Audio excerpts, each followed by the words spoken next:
제가 전에 사역했던 곳에서 필리핀 단기 선교를 다녀온 적이 있습니다. 6박 7일 동안 다녀왔는데 이 필리핀 내에 두 장소를 다녔습니다. 처음에 방문한 지역은 마닐라 북쪽으로 차로 한 4시간 정도 떨어진 곳이었는데 파니키라는 지방이었습니다. 굉장히 필리핀 안에서도 시골이었는데 그 지역에 상주하는 외국인이라고는 선교사님 가정만 있을 정도로 굉장히 외국인도 흔치 않고 환경이 좋지 않는 곳이었습니다.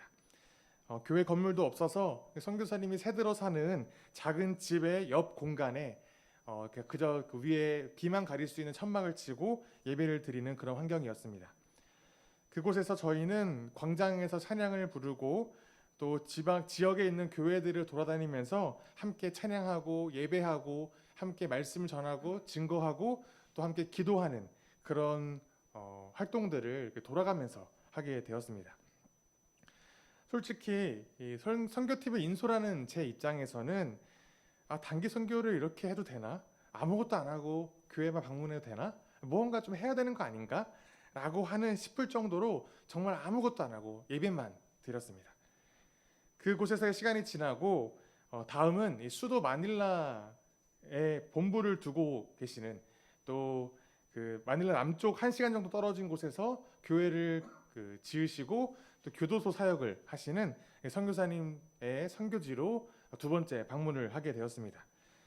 선교사님 댁은 마닐라 안에서 외국인들이 사는 지역이었기 때문에 동네를 지키는 가드도 있었고 굉장히 좋은 환경이었습니다.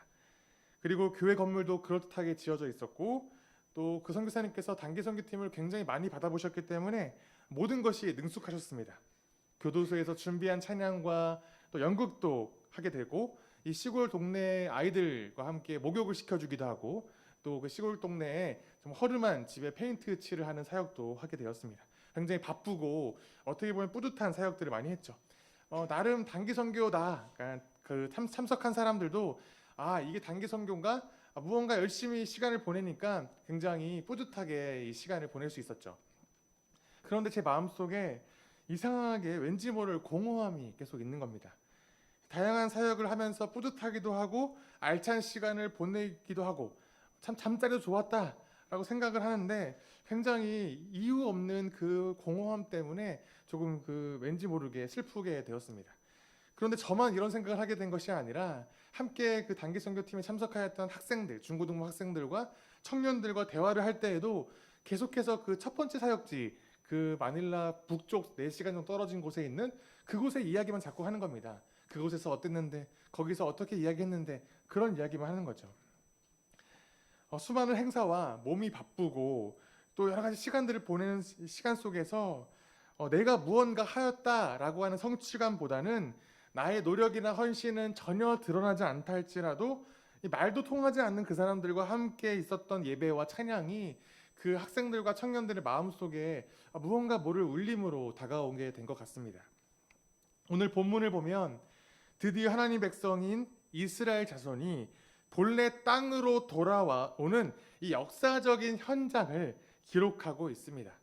사실 이 이스라엘 자손이라고 표현을 하였고 성경에서도 그렇게 이야기했는데 어떻게 보면 정확한 표현이 아닐지도 모릅니다. 왜냐하면 과거 이스라엘 자손은 이미 반으로 갈라졌죠. 그리고 유다와 베냐민 지파는 그나마 혈통을 유지하고 지금까지 이어지고 있지만 북쪽 10개 지파는 이미 아시리아의 혼혈 정책에 의해서 그들의 정체성을 잃어버린 이후입니다. 그러니까 이스라엘 자손이다 라고 말하는 것보다 사실 엄밀히 말하면 유다 자손이다 또는 유다 지파와 베냐민 지파다 라고 이야기하는 게 조금 더 정확할지도 모르겠습니다. 그런데 오늘 성경 말씀은 이들에게 이스라엘 자손이다 라고 말하면서 그렇게 호칭을 붙여주면서 마치 과거 아브라함과 이삭과 야곱을 통하여 언약을 맺으시고 이집트에서 건져내셔서 하나님께서 그들을 너는 내 백성이다 라고 말씀하신 그 이스라엘 자손의 그 정체성을 간직하라는 의미로 이렇게 표현하신 게 아닐까 그렇게 생각을 해봅니다. 이제 본래 땅으로 돌아온 이들에게 과연 어떤 일이 벌어지게 되는지 오늘 말씀을 통하여서 함께 확인해 보도록 하겠습니다. 3장 말씀부터 볼 텐데 우리 에스라 3장 말씀을 먼저 펴두시고요. 구약 705페이지 전후에 있습니다. 705페이지 전후에 있는 우리 에스라 3장 먼저 보시면 3장 1절 말씀에 본래 땅으로 돌아와서 여러 지방에 흩어져 살고 있던 이 이스라엘 자손들이 예루살렘의 2대 총독인 스룹바벨을 중심으로 예루살렘으로 모여들기 시작합니다. 그리고 이날은 성경에서 말씀하기를 일곱째 달이다 라고 말하고 있죠. 우리가 읽는 세번역 성경에서는 흩어져 자리를 잡은 지 일곱째 달이다 라고 번역하였는데 사실은 진짜 정확한 번역은 흩어져서 있다가 일곱째 달 만에 모였다가 아니라 7월이다 라는 뜻입니다. 일곱째 달, 그러니까 올해의 일곱째 달, 그러니까 7월이다 라고 표현하는 건데 이 7월은 이 유대 히브리 달력으로 티슬리월이라고 부릅니다. 뭐 중요하진 않지만요. 어쨌든 이 7월 달이 되자 예루살렘으로 모였다라고 이해하면 되겠죠. 왜냐하면 제가 굳이 이렇게 설명을 드리려면 사실 이 흩어져 살다가 일곱째 달이다라고 하면 몇 월인지 알 수가 없죠. 왜냐하면 언제 돌아온지를 모르니까, 몇 월에 돌아온지 잘 모르니까 그 이후로 일곱째 달 몇 월이지? 사실 이것보다는 정확히 성경에서는 7월에 일곱째 달에 모였다라고 정확히 명시하고 있는 중요한 이유가 있다는 겁니다. 이 날은 레위기 말씀의 어느 날입니다. 레위기 23장 23절부터 기록되어 있는 굉장히 중요한 어떤 날을 이야기하고 있기 때문에 성경에서는 오늘 본문에서도 이 7월 일곱째 달이라는 것을 강조하고 있는 겁니다. 우리 말씀을 좀 찾아가 보려고 하는데 오늘 말씀을 표시해 두시고요. 레위기 23장 43절 말씀을 찾아가 보도록 하겠습니다. 레위기 23장 43절입니다. 구약 190페이지 정도에 있고요. 구약 190페이지에 있는 레위기 23장 43절 우리 함께 한 목소리로 읽어보도록 하겠습니다. 구약 190페이지입니다. 함께 읽겠습니다. 43절 시작. 이렇게 하여야 너희의 자손이 내가 이스라엘 자손을 이집트 땅에서 인도하여 낼 때에 그들을 초막에서 살게 한 것을 알게 될 것이다. 나는 주 너희의 하나님이다. 아멘. 이 말씀은 바로 초막절에 대한 말씀입니다. 하나님께서 초막절을 지켜라 라고 명령하신 그 말씀이고, 왜 초막절이라는 절기를 그들에게 지키게 하셨냐면 하나님께서 너희를 이집트에서 건져내어서 광야에서 초막에서 살게 하신 바로 그것을 기억하게 하기 위하여 이제부터 7월이 되면 일곱째 달이 되면 초막절을 지키도록 명령을 하신 것이죠. 이 초막절은 하나님의 구원의 은혜를 상징하는 중요한 절기입니다. 광야에서 그들이 하나님의 은혜를 기억하며 하나님께서 우리를 구원하셨구나, 그래서 우리가 가나안 땅으로 우리를 인도하셨구나를 기억하게 하시는, 은혜와 역사하심을 기억하게 하는 중요한 날이라는 거죠. 그러니까 오늘 본문에 와서 이들이 지금 바빌로니아의 포로로 끌려 있다가 돌아와서 본래 땅으로 돌아와서 흩어져 살다가 7월에 함께 모여서 한 것이 무엇이냐면 바로 초막절을 지킨 겁니다. 과거의 그날을 다시 한번 지키기로 한 거죠. 그러니 과거에 하나님께서 하셨던 그 역사를 다시 한번 상기하면서 바로 오늘 이 시간 우리가 함께 모인 것 또한 하나님의 은혜와 역사하심이었구나, 과거의 그 역사에 다시 한번 이 시간 가운데 우리가 하셨구나를 상기하며 감사하기 위해 모인 것입니다. 처음 모인 겁니다.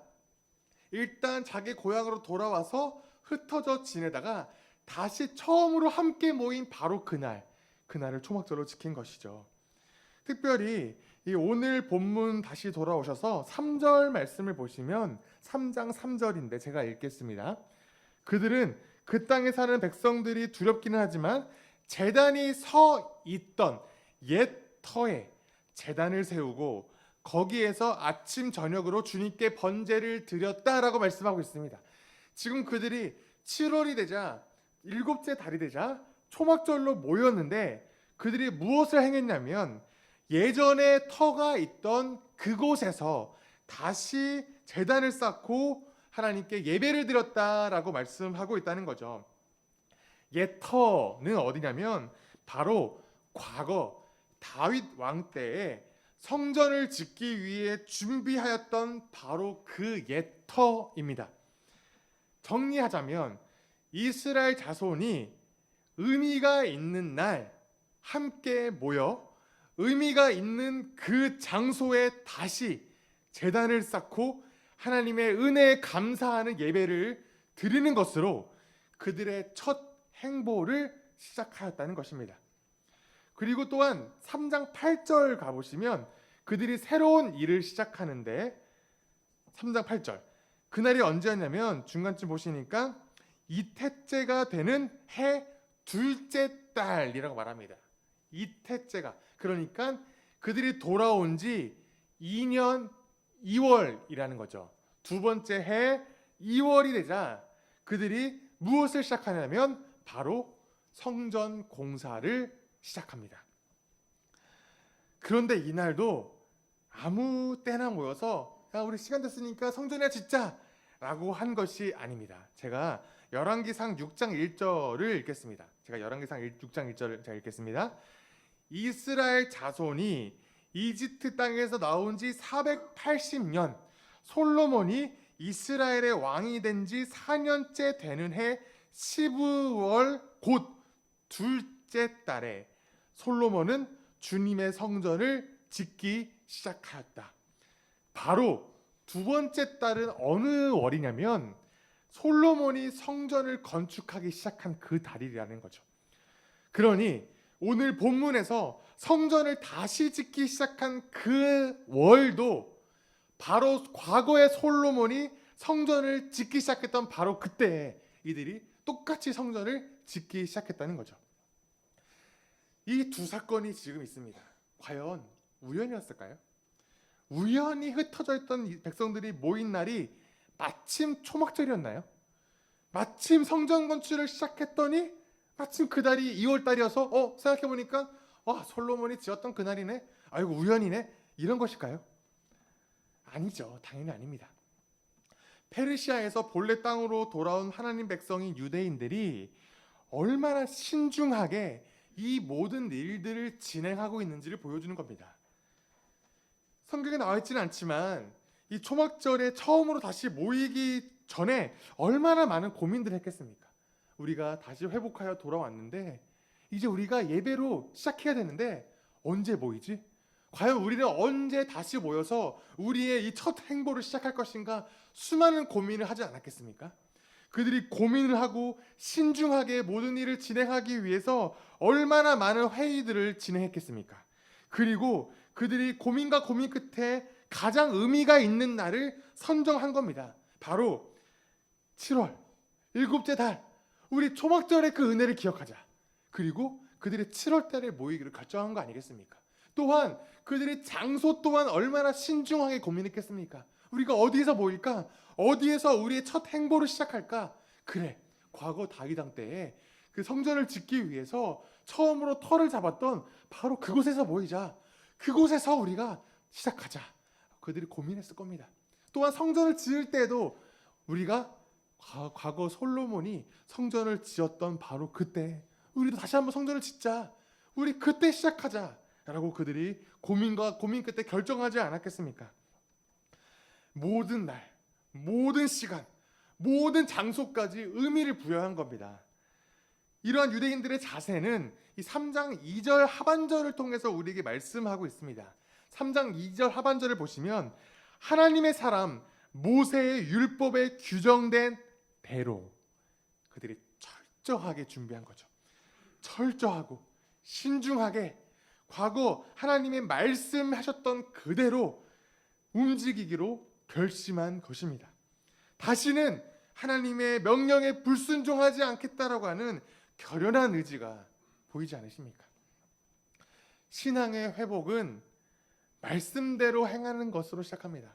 우리가 아주 자주 이야기하죠. 사실 우리가 보통 새해가 시작되면 첫 해 1월 1일이 되면 보통 우리가 어떤 말씀을 많이 듣고 생각을 하냐면 복음으로 돌아가자, 말씀으로 돌아가자, 이런 구호가 굉장히 많지 않습니까? 뭐 어느 교회를 가든 그 송구영 신예배든 아니면 뭐 첫 주일이든 항상 복음으로 돌아가자, 뭐 말씀으로 돌아가자는 말씀들이 굉장히 많이 선포됩니다. 우리도 굉장히 익숙하죠. 말씀으로 돌아가자, 복음으로 돌아가자는 말이 얼마나 익숙하십니까? 그런데 어떻게 하는 게 말씀으로 돌아가는 겁니까? 그냥 구호입니까? 그래, 말씀으로 돌아갈 거니까 성경 다시 읽어볼까? 그래, 말씀으로 돌아가자고 했으니까 당연하지. 우리가 언제 말씀으로 안 돌아간 적 있나? 너무 당연한 이야기 하는 겁니까? 말씀으로 돌아가라는 이야기는 정말 철저하게 말씀으로 돌아가자는 겁니다. 그저 구호가 아닙니다. 하나님께서 우리에게 말씀하신 그것이 무엇인지 주목하라는 겁니다. 지금 현재 유행하는 방법을 따라가자? 큰 교회를 보니까 이렇게 하던데, 와, 요즘 이렇게 하면 교회가 커지던데? 이런 방법들을 하니까 교회가 부흥하더래. 그 방법대로 따라가 볼까가 아니라 다 제쳐두고 하나님이 우리에게 무엇을 말씀하셨는지 바로 그곳으로 돌아가자는 겁니다. 지금까지 과거의 방법들을 답습하자는 게 아니라 우리에게 행하셨던 하나님의 은혜와 말씀들을 기억하자는 거죠. 우리에게 행하셨던 바로 그 복음을, 말씀을 되짚어 가 보자는 겁니다. 그냥 구호가 아닙니다. 너무나 익숙하고 너무나 우리가 자주 사용하는 그런 문장이 아닙니다. 정말 진짜로 말씀으로 돌아가자는 겁니다. 그런데 4장으로 넘어가시면 성전을 건축하는 과정 속에서 방해하는 이들이 등장합니다. 이 4장 1절 앞부분을 보시면 유다와 베냐민의 대적은 이라고 갑자기 말씀이 시작되죠. 그리고 이들이, 이 유다와 베냐민의 대적이라는 사람들이 성전 건축을 주도하고 있는 스룹바벨과 각 가문의 우두머리들에게 가서 이렇게 이야기합니다. 우리도 당신들처럼 하나님을 섬기는 사람입니다. 우리도 예배하는 사람입니다. 제사를 지금까지 드리고 있었습니다. 그러니 우리도 당신들과 함께 성전을 짓겠습니다. 우리도 좀 사용하십시오. 나도 가겠습니다. 라고 스룹바벨에게 이야기를 하는 겁니다. 이 사람들, 이 유대와 베냐민의 대적들이라고 표현된 이 사람들이 누구냐면 과거에 북이스라엘의 사람들이었지만 이 아시리아 정책에 의해서 혼혈이 되어서 하나님 민족의 정체성을 잃어버린 사람들입니다. 그리고 또 한 무리가 있는데 다른 민족인데 역시나 아시리아 정책에 의해서 이 북이스라엘 지역으로 강제 이주가 되어서 이 북이스라엘 사람과 혼혈된 사람들입니다. 그러니 이 사람들은 유대인들은 그 포로로 끌려가서 70년 동안 땅을 비우지 않았습니까? 그런데 이 사람들은 누구냐면 그 땅에 그대로 살고 있는 사람들인 거죠. 원래 북이스라엘 출신이기도 하고 다른 민족이기도 하지만 어쨌든 이 혼혈이 되어서 막 섞여가지고 그 땅에서 70년 동안 터를 잡고 살던 그 사람들입니다. 그런 이 사람들은 지금 이 남유다 백성들이 이주가 된 상황이잖아요. 이 바빌로니아에 의해서 포로로 끌려간 상황 속에서 이 남유다의 땅이 비어 있지 않겠습니까? 그곳에 북이스라엘의 그 사람들이 내려와서 살게 되었겠죠. 땅이 비었으니 다 이주해버렸으니 포로로 끌려갔으니 비어 있는 땅으로 들어오지 않았겠습니까? 바로 이 사람들을 신약 성경에서는 뭐라 부르냐면 사마리아인이라고 부르는 바로 그 사람들이라는 거죠. 그 사람들은 70년 동안 산 겁니다. 그 땅에서 70년 동안 살았다는 거죠. 여러분 생각해 보십시오. 본래 누가 이 땅에서 살았느냐가 중요한 게 아니라 지금 이 땅에서 70년 동안 산 사람이 누구냐가 중요한 거 아닙니까? 만약 여러분들이 미국으로 이민을 갔다고 칩시다. 과거에 살고 있던 춘천시의 무슨 동, 무슨 아파트 아니면 무슨 뭐 1번지에 여러분들이 과거에 살고 있다가 이제 미국으로 이주를 하게 된 거죠. 그래서 70년 동안 사시다가 이제 마지막에 노후를 다시 이제 고향으로 돌아오시기 위해서 70년 만에 고향으로 돌아온 겁니다. 그래서 원래 살고 있던 집에 들어간 겁니다. 그래서 내가 여기 70년 전에 살고 있던 사람이다. 나가라. 할 수 있겠습니까? 원래 누가 살고 있는지가 중요한 게 아니라 이 집에서 70년 동안 누가 살고 있는지가 중요한 거 아닙니까? 바로 그 사람의 주인이죠. 바로 이 사마리아 사람들, 그러니까 이 지역에서 70년 동안 살고 있는 사람들이 권리를 주장하는 겁니다. 당신들이 지금 70년 만에 돌아왔는데 뭐 나가라고 할 수는 없고 지금 살고 있는데 이야기하는 거죠. 당신들 보십시오. 내가 지금 70년 동안 이 땅에서 하나님을 섬겼고요. 70년 동안 이 땅에서 제사를 드렸어요. 그런데 당신들이 와서 성전을 짓겠다고 하니까 내쫓지는 못하겠고 나도 성전 지읍시다. 나도 여기서 하나님 섬겼다니까요. 나도 여기서 제사 드렸다니까요. 당신들만 할 것이 아니라 우리도 좀 합시다. 나도 하나님 섬기는 사람들입니다. 라고 자기 권리를 주장한 거죠. 과연 여러분 누가 진짜 권리를 갖고 있는 사람 같습니까? 누가 성전을 지어야 되는 사람 같나요? 누가 이 땅의 주인입니까? 그런데 스룹바벨은 이 일을 거절합니다. 4장 3절 말씀 우리 함께 읽겠습니다. 4장 3절 시작. 스룹바벨과 예수아와 그 밖에 이스라엘 각 가문의 우두머리들이 그들에게 대답하였다.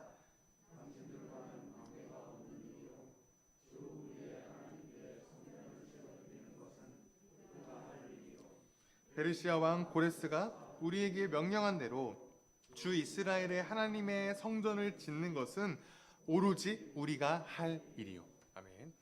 성전을 지을 권리는 오직 포로에서 돌아온 우리 유대인들에게 있다라고 말하는 거죠. 그 근거가 무엇이냐면 페르시아 왕 고레스의 명령에 그 근거가 있다라고 말하는 겁니다. 여러분 기억하십니까?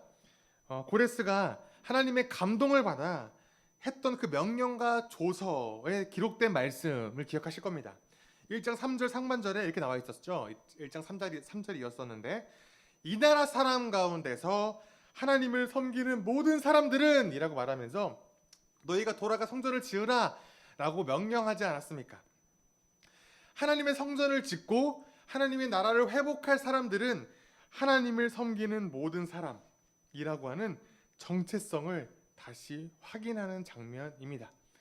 그 땅에 남아서 70년 동안 살아간 사람들이 뭐 지금까지 어떻게 살았는가, 얼마나 하나님을 섬겼는가가 중요한 게 아닙니다. 다시 말해서 스스로 내가 하나님을 섬겼어요. 나 70년 동안 제사 드렸습니다. 이 땅에서 내가 하나님 예배했다니까요. 라고 말하는 그 자신만만한 자신의 그 이야기가 중요한 게 아니라 하나님께서 명령하셔서 누구가 그렇게 하라라고 명령하신 그 사람들이 바로 주권을 가지고 있다는 거죠. 하나님의 뜻대로 하나님을 섬기며 순종하는 것이 핵심이라는 겁니다. 신약성경 야고보서 2장 19절에 이런 말씀이 있습니다. 그대는 하나님께서 한 분이심을 믿고 있습니다. 잘하는 일입니다. 그런데 귀신들도 그렇게 믿고 떱니다. 무슨 말이냐면 내가 하나님을 믿는다, 하나님을 내가 안다, 하나님께 예배했다라고 주장할 수 있다. 당신들 할 수 있습니다. 그런데 귀신들도 하나님 믿습니다 라고 야고보가 이야기하는 거죠. 여기서 믿는다, 귀신들이 믿는다라는 말은 정말 진정한 믿음을 갖고 있다는 말이 아니라 자기 멋대로, 그들도 네 멋대로 지 멋대로 하나님 믿는다라고 말하고 있다.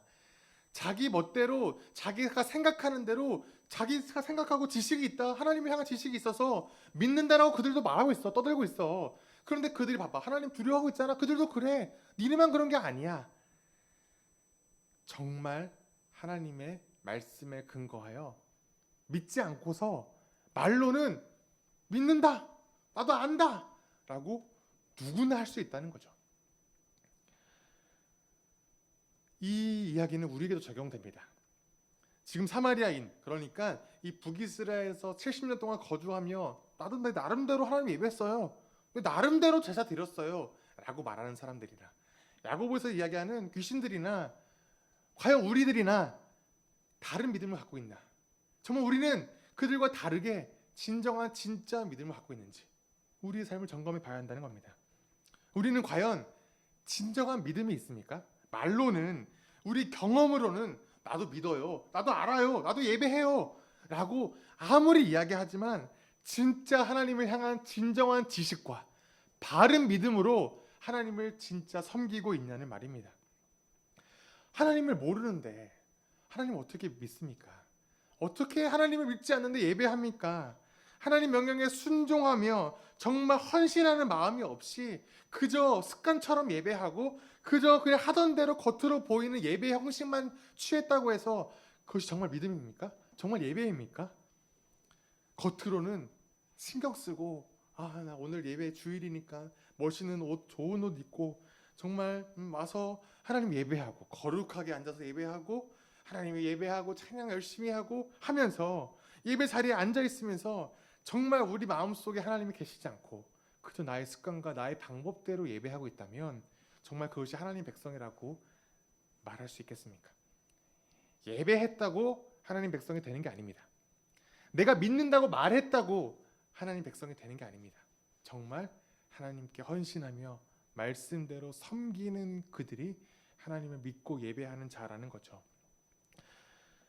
우리도 성전을 함께 짓겠다는 사마리아 사람들의 말에 저희가 무엇인지 자기 권리를 주장하겠다 그런 것이 우리가 아닙니다. 내가 예배했다고 나도 이 땅에서 털을 잡고 있으니 나도 하나님 백성이라고 우리가 이렇게 너무 쉽게 이야기하는 거 아니죠. 제가 여러분들을 일부러 몰아가면서 당신들 예배하는 거 아닙니다라고 말하는 게 아닙니다. 그런 의미하는 게 아니라 정말 우리 스스로 정말 누구인지 아마 여러분 스스로 잘 아실 겁니다. 여러분이 아실 겁니다. 제가 여러분을 어떻게 압니까? 하지만 성도 여러분은 여러분 스스로를 마음을 들여다보시면 아실 거라는 거죠. 나는 어떻게 예배하고 있는가? 사마리아 사람들이 그렇게 이야기하죠.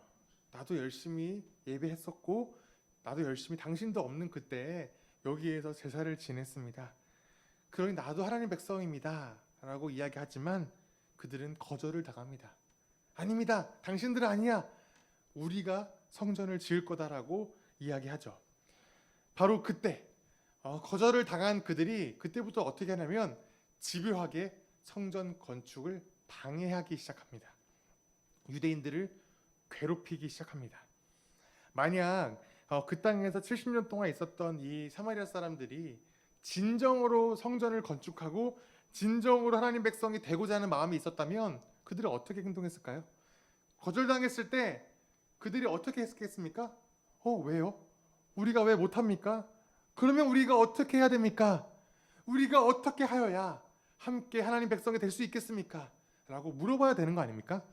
그런데 이들이 방해를 하기 시작했다는 것은 그들의 저의가 틀렸다는 겁니다. 그들이 정말 하나님 백성이 되고 싶어서 우리도 성전을 짓겠습니다라고 말한 게 아니라 단지 자기 권리 주장하고 싶었던 거죠. 나도 하나님 백성입니다. 당신들만 하나님 백성이냐? 나도 성전을 지을 권리가 있다. 나의 권리를 주장하고 싶었던 거죠. 그 저희가 정말 하나님 백성으로 섬기고 싶었던 것이 아니라 나도 하나님 백성이니 당신들만 할 것이 아니라 나도 할 것이요 라고 그렇게 불손한 의도로 주장했던 것이 아니겠습니까? 그러니까 그들의 그 제안이 거절당하자 즉시 방해하고 괴롭혔던 것이 아니겠습니까? 결국 이 방해꾼들의 집요한 방해 공작으로 인하여서 성전 건축이 15년이나 중단이 되고 옵니다. 이 상황이 우리가 이해가 안 되죠. 페르시아에서 내가 하나님을 섬기는 사람입니다라고 결단하고 하나님 백성이 되겠다고 헌신한 다음에 그토록 신중하게 진행하여서 성전 건축을 시작하지 않았습니까? 이 페르시아에서의 익숙한 삶, 편안한 삶을 다 포기하고 황폐해진 유대 땅으로 돌아왔습니다. 그 정도의 헌신과 섬김과 그리고 하나님 명령대로 순종하겠다고 신중하게 한 걸음 한 걸음 걸어간 일이라면 방해받는 것이 아니라 일이 착착착 진행돼야 되는 거 아니겠습니까? 어떻게 15년이나 성전 건축이 중단될 수 있겠습니까? 하나님의 섭리가 있다면 어떠한 방해도 없이 술술 일이 진행되어야 되는 거 아니겠습니까? 하나님이 역사하시는 일이 맞다면 말입니다. 오늘 본문에서 유대인들이 성전을 짓는 것이 하나님의 뜻이 맞았을까요? 맞습니다. 맞습니다. 그런데 이렇게 대적들의 방해로 인하여서 15년 동안이나 중단되는 이 상황을 통하여서 공동체에 다가온 박해와 투쟁 속에서 우리의 신앙이 발전되고 있다는 것을 깨달아야 됩니다. 아무런 문제 없이 진행된 것이 아니라 오히려 이 박해와 투쟁과 이 방해와 이 고난 속에서 오히려 하나님께서 더 그들을 축복하기 시작했다는 거죠. 왜냐하면 유대인들이 더 하나님을 의존하게 되었고 말씀으로 내 삶을 조정하며 더욱더 겸손하게 나아가는 기회가 되었기 때문입니다. 우리의 시각으로는 이렇게 말할 수 있습니다. 아무런 방해와 환란이 없이 술술 일이 진행되면 하나님의 도우심이구나 라고 생각하고, 방해가 생기고 자꾸 막 그러면 하나님이 막으시는 건가? 라고 생각할 때가 있을 것입니다. 그런데 꼭 그렇지는 않습니다. 오히려 아무런 방해 없이 일이 진행될 때는 우리는 멈추어 서서 이것이 하나님의 뜻이 맞는지 물어봐야 됩니다. 그저 우리의 혈기나 우리의 욕심으로 밀어붙이는 것일 수도 있기 때문이죠. 때론 박해와 환난과 방해들이 우리 가운데 다가올 때 우리는 그곳에서 하나님을 발견할 수 있게 될 것입니다. 특별히 에스라 말씀은 단순히 건축하는 이야기가 아니죠. 하나님의 성전을 얼마나 잘 짓냐, 얼마나 빨리 짓냐, 얼마나 방해 없이 훌륭하게 이 과업을 완성하느냐에 주제가 있지 않습니다.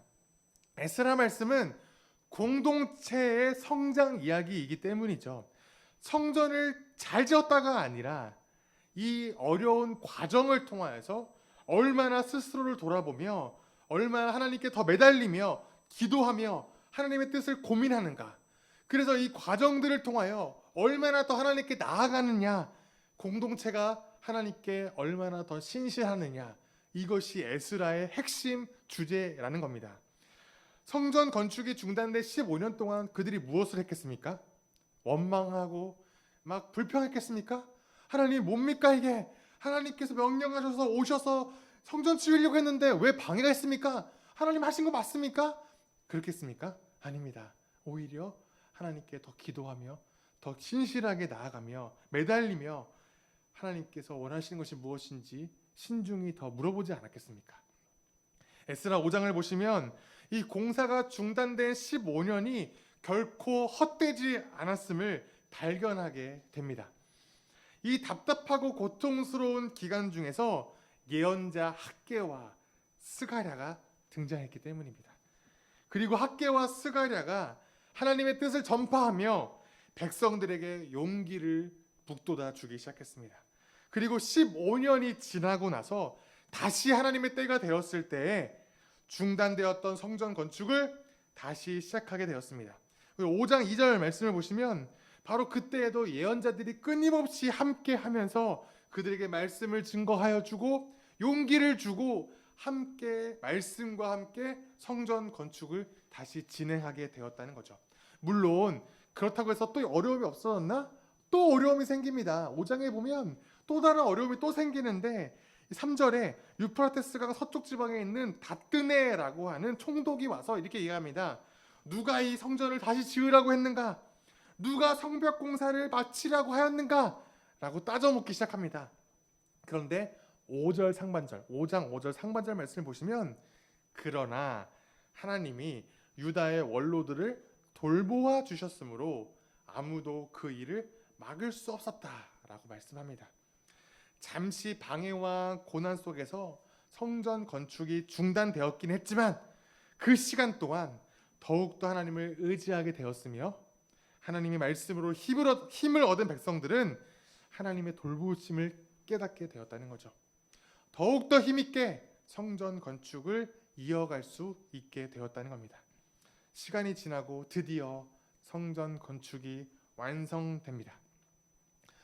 어떤 마음이었을까요? 성전 건축이 완성되었을 때.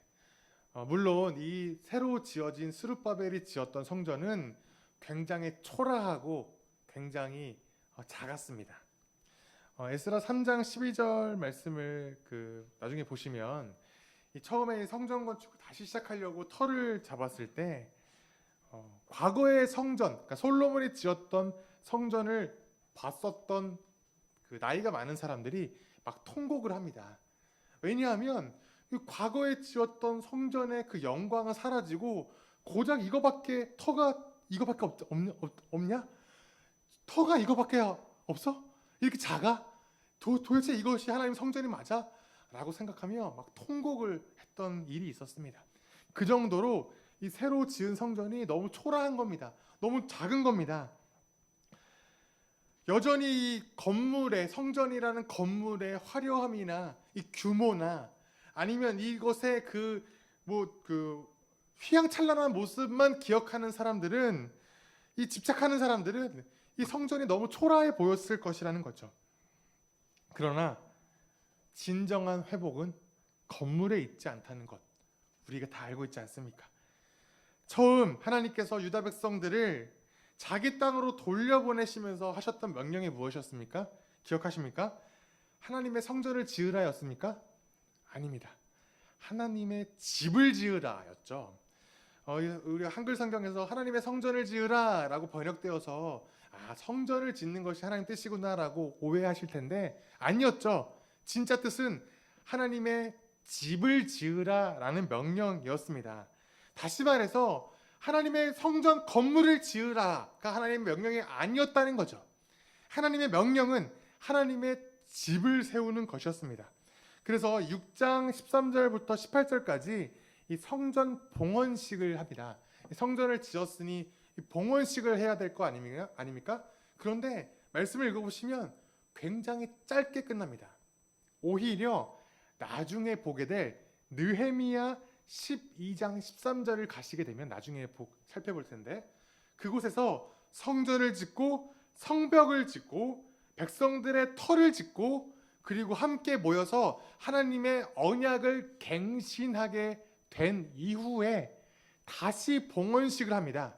느헤미야 12장과 13장의 봉헌식 때 정말 화려하고 자세하게 하나님 말씀이 기술되어 있습니다. 그러니 지금 성전을 짓고 나서 기록된 봉헌식보다 나중에 봉헌식이 더 하나님의 영광을 잘 드러내고 있다는 거죠. 왜 그랬을까요? 바로 성전을 지은 것은 그렇게 중요하지 않다는 겁니다. 물론 중요하죠. 하나님이 예배하는 거 중요합니다. 그런데 이것이 전부가 아니라는 겁니다. 진짜는 성전이 아니라 성전과 성벽과 백성들이 살아갈 수 있는 터전을 닦고 나서 그 이후에 공동체가 형성되고 하나님과 언약을 맺고 다시금 언약이 갱신되어서 하나님 백성이라고 하는 하나님의 약속이 주어진 그때야 비로소 하나님의 집의 건축이 완성되었다는 거죠. 성전은 단지 하나님의 집을 세우는 과정 속의 시작일 뿐이라는 겁니다. 말씀을 정리하겠습니다. 성전 건축을 위해서 참 많은 노력을 하였고 많은 사람들이 힘을 모았고 또 말씀대로 한 걸음 한 걸음 나아갔었습니다. 그리고 이 성전 건축을 완성한 이후에 봉헌식을 마치고 가장 먼저 한 일이 무엇이냐면 바로 6장 19절 말씀입니다. 우리 에스라 6장 19절 말씀을 함께 한 목소리로 읽도록 하겠습니다.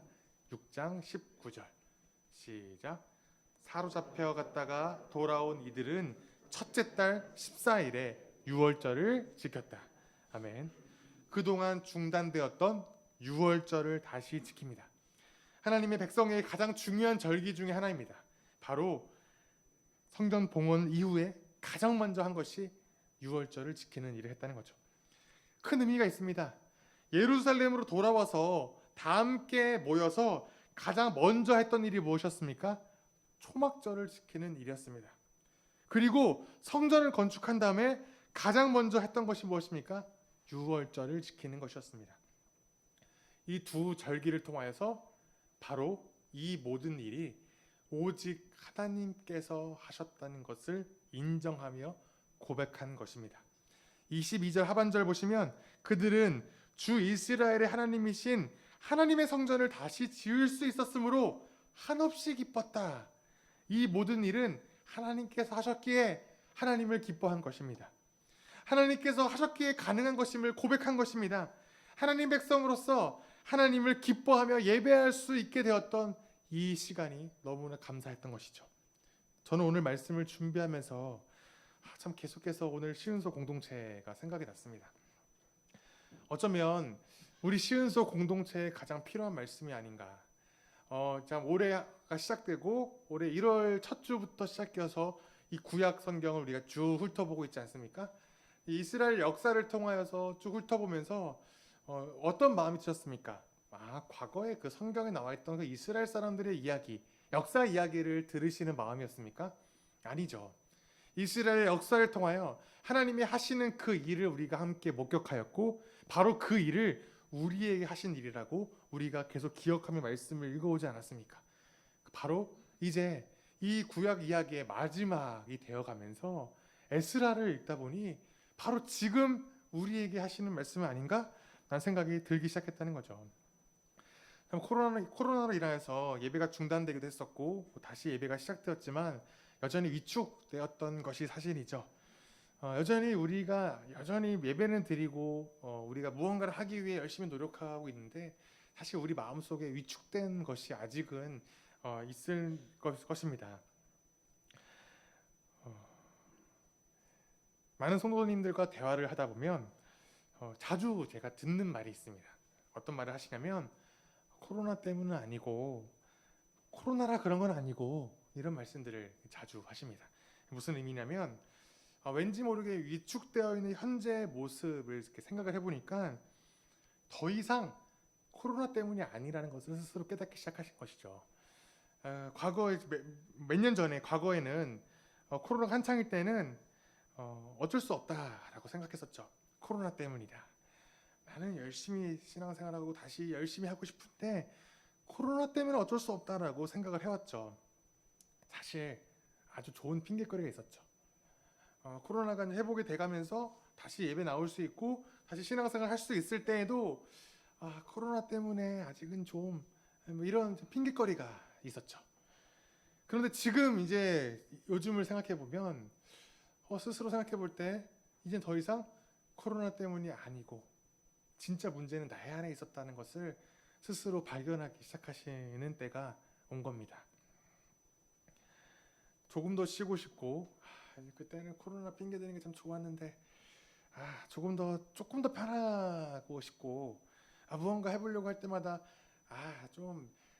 그때는 좋았는데 지금 와서 코로나도 핑계도 될 수도 없고 근데 이렇게 살아도 되나? 이런 답답함이 오히려 더 생기는 것 같다는 겁니다. 아마도 이 지금까지의 우리의 신앙생활이 과거부터 이 코로나 전까지 겉으로 드러나고 보이고 내가 두드러지고 내가 무언가를 했다는 것에 사실 우리의 관심들은 있지 않았는가. 교회 안에서 내가 헌신하고 봉사할 때 사람들이 나를 보고 박수 쳐주고 와 역시 대단해 라고 말하는 그 목소리에 혹시 나의 신앙생활의 원동력이 있진 않았는가. 그런데 지금 와서 생각해보니까 쉬는 게 편하고 오히려 그렇게 예배만 드리고 집에 가는 게 좀 편하고 솔직히 내 개인 생활을 드리는 게 편한 이 상황 속에서 지금 과연 무엇이 나를 위축하게 만들고 있는가. 사랑하는 성도 여러분, 우리가 진정한 회복은 겉으로 보이는 모습에 있지 않습니다. 우리의 마음을 점검해야 됩니다. 과연 내 안에 하나님이 계시는가?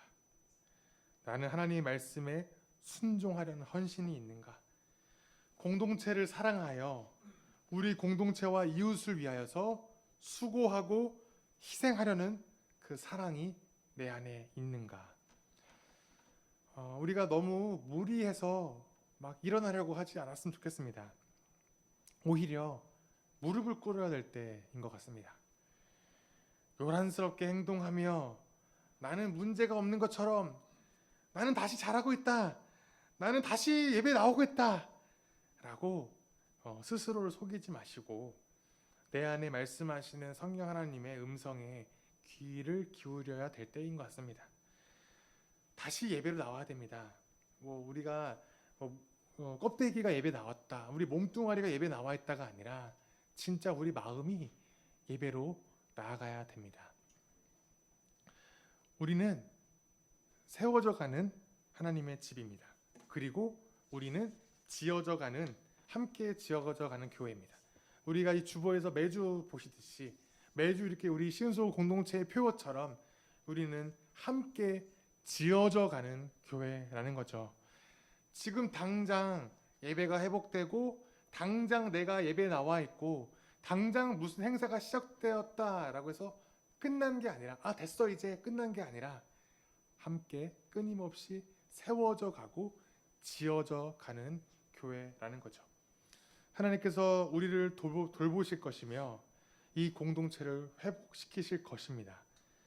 이런 하나님을 발견하고 소망하며 우리가 한 걸음 한 걸음 지어졌으면 좋겠고, 우리가 예배라고 하는 이러한 이 겉으로 보이는 이 시간들이 회복되었다고 해서 끝난 게 아니라 그것이 시작이었고, 이 시작으로 말미암아 우리의 마음이 회복되고 함께 공동체가 함께 모이고 서로 사랑하고 희생하며 함께 한 마음으로 하나님 나라를 소망하는 바로 우리가 되기를 축복합니다.